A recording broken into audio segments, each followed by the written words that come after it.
Guardate che bella la chiesa di San Giuliano alle mie spalle.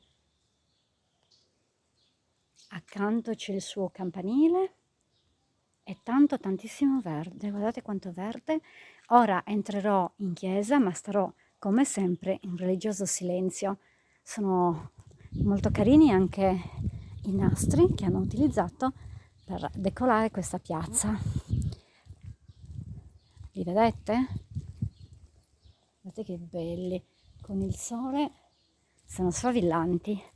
Uscendo dalla chiesa di San Giuliano, dedicata a San Giuliano, ho incontrato una signora che abita qui vicino e mi ha fornito alcune informazioni. La chiesa è del 1600, ma una sessantina d'anni fa è stata ristrutturata perché era molto piccola e dal campanile in giù è stata ampliata.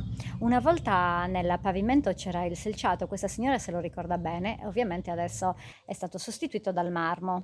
L'altare era rotondo e si arrivava adesso attraverso una scaletta, diciamo così, e per prendere la comunione bisognava inginocchiarsi in questa parte appunto circolare. Adesso è tutto cambiato, molto più moderno, ma è molto deliziosa. Ve la voglio riassumere così. Io quando entro nelle chiese cerco sempre i miei patroni e i miei santi protettori li ho trovati subito proprio all'ingresso.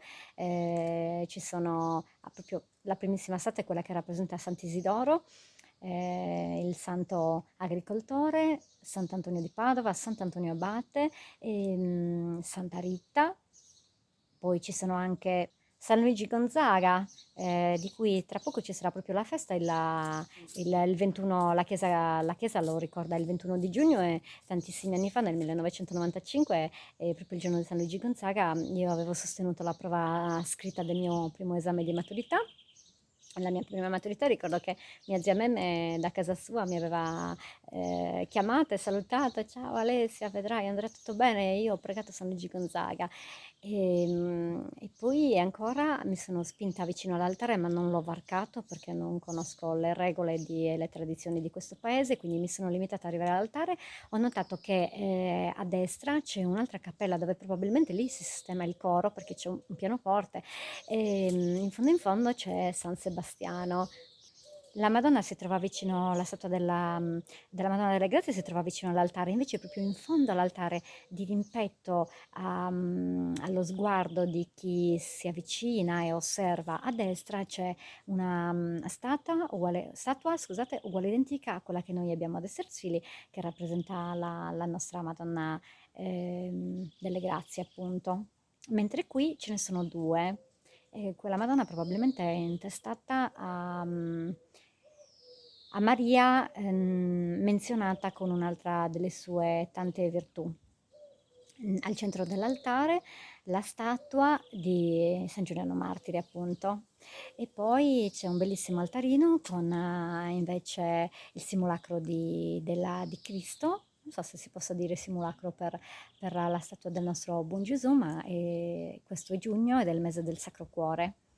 Nei lati della chiesetta ci sono due bellissime piccole vetrate, ma questi vetri hanno la caratteristica di essere variopinti, ma con colori molto sgargianti. Venite a vederla, merita. Della chiesa si può ammirare questo splendido panorama veramente mozzafiato con il lago del Flumendosa nello sfondo e il paese e la campagna. Bello, vero? Trovate che sia splendido?